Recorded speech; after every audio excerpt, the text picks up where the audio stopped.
Virus को लेकर जहां एक और केंद्र सरकार लॉकडाउन का पालन करने के लिए गरीबों को भोजन और राशन वितरण करने का काम कर रही है, वहीं पश्चिम बंगाल में केंद्र सरकार द्वारा दी जा रही पीपीटी की डोर कचरा शंका ममता सरकार दुरुपयोग कर रही है।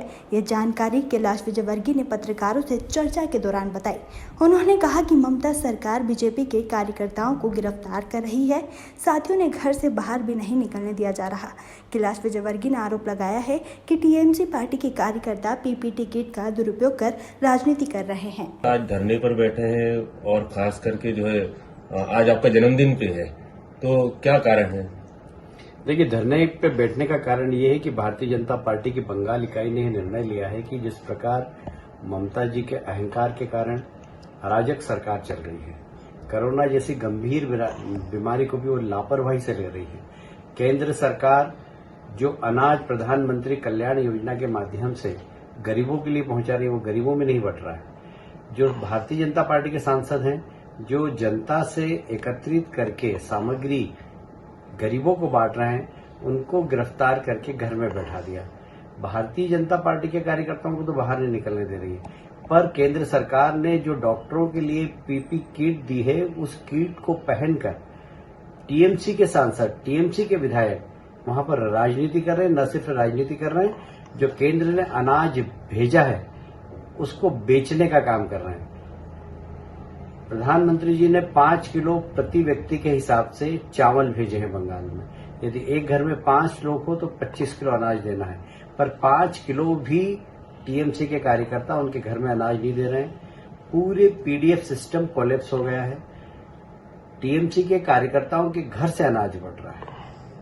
जो मरीज अस्पताल जा रहे हैं उनका इलाज नहीं हो रहा है। यदि उनकी डेथ हो जाती है तो उनको चुपचाप जला दिया जाता है, उनको दफना दिया जाता है, उनके परिवार को नहीं बताया जाता है। हमने वो सारे वीडियोस, वो सारे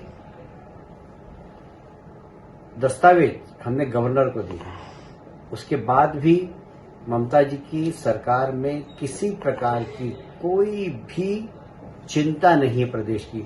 आज पश्चिम बंगाल बारूद के ढेर पर है और इसीलिए हमने निर्णय लिया है कि लॉकडाउन है, हम उसका पालन करेंगे। अपने घर में बैठकर हम ममता जी की सरकार का विरोध करेंगे, केंद्र सरकार का ध्यान आकर्षित करेंगे, गवर्नर साहब का ध्यान आकर्षित करेंगे और प्रदेश की जनता, बंगाल प्रदेश की जनता को ये एहसास कराना चाहेंगे कि हम भले ही सड़क पर नहीं हैं, पर हम प्रजातांत्रिक तरीके से आंदोलन कर रहे हैं और हम बंगाल को, बंगाल की जनता को जिस तरीके से वो कोरोना के भय से ग्रस्त है, उनका भय दूर करेंगे। प्रधानमंत्री जी ने केंद्र की टीम एक भेजी है बंगाल में। दुर्भाग्य से वहां के चीफ सेक्रेटरी कहते हैं कि हम उनको एंटरटेन नहीं करेंगे। बहुत दुर्भाग्य की बात है और मैं समझता हूं कि किसी भी मुख्य सचिव को यह कहने का अधिकार नहीं कि हम केंद्र द्वारा भेजी गई टीम का हम सहयोग नहीं करेंगे। मैं तो केंद्र सरकार से मांग करूंगा कि सबसे पहले तो मुख्य सचिव के खिलाफ कार्रवाई करे और इस सरकार को कहीं न कहीं केंद्र सरकार निर्देश दे कि वो प्रदेश की जनता के हित में निर्णय ले, कोरोना के भय से बंगाल की जनता को मुक्ति दिलाए। आज सारा देश मोदी जी के साथ खड़ा हुआ, सारे मुख्यमंत्री मोदी जी के साथ खड़े हुए और वे मोदी जी के साथ खड़े होकर इस देश में कोरोना के भय से जनता को बचाने का प्रयास कर रहे हैं, गैर भाजपा दल के मुख्यमंत्री भी। पर बंगाल एक ऐसा प्रदेश है जहां पर अराजकता मची है। उसका कारण है ममता जी का अहंकार, उनका कारण है ममता जी की प्रदूषित राजनीति। वो कोरोना में भी राजनीति कर रही है। वहां लॉकडाउन का कुछ विशेष वर्ग के लोगों में कोई फर्क नहीं है।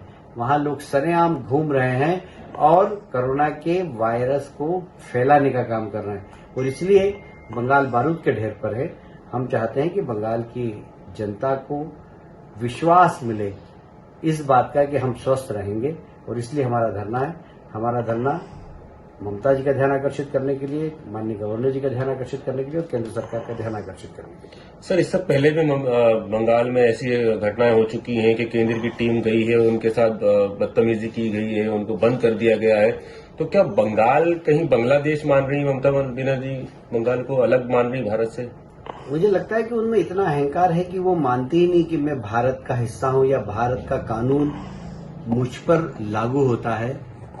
वो तो चाहती है कि बस ममता जी का जो बोलेगी वही कानून होगा और वहां के अधिकारी भी इतने भय से काम करते हैं कि जो ममता जी बोलती है वो काम करते हैं, जबकि भारतीय सेवा के अधिकारी हैं, उन्हें उनकी जवाबदारी है कि वे कम से कम भारत के संविधान के अनुरूप काम करें, पर वे अधिकारी भी ठीक काम नहीं कर रहे। और इसीलिए मैंने कहा कि मुख्य सचिव के खिलाफ केंद्र सरकार को तत्काल कार्रवाई करना चाहिए। देखिए, आज बंगाल में जिस तरीके से अराजकता का वातावरण है, उसके खिलाफ हमने अपने घरों में धरना दिया है। हम सब लोग अपने अपने घरों पर धरना दे रहे हैं, सारे बीजेपी के कार्यकर्ता जो बंगाल से संबंधित है। मैं आज इंदौर में बैठा, शिव प्रकाश जी लखनऊ में बैठे, अरविंद मेनन जी दिल्ली में बैठे, हमारे दिलीप जी, राहुल जी, मुकुलदा, ये सब बंगाल में अपने अपने घरों पर बैठे हुए हैं। ये सब बंगाल की अराजक सरकार और ममता जी के अहंकार के खिलाफ धरने पर बैठे हैं।